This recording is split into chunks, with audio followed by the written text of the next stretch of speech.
Naglaga ako ng beef. Naglagyan ko siya ulit ng bonaro. Yan. Tapos lagyan ko siya ng cabbage.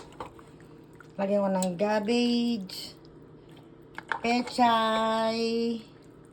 Lagyan ko ng pechay, potato. Kasi dumating yung aking apong nagbakasyon ng Pinas. At nilagyan ko siya ng maraming patatas kasi si Primo, alam mo, pag nagpapalambot ako ng karne, nilagyan ko siya ng tinidor. Kasi para madaling lumambot. Ang sarap ng mga bonaro. Oh, look at that.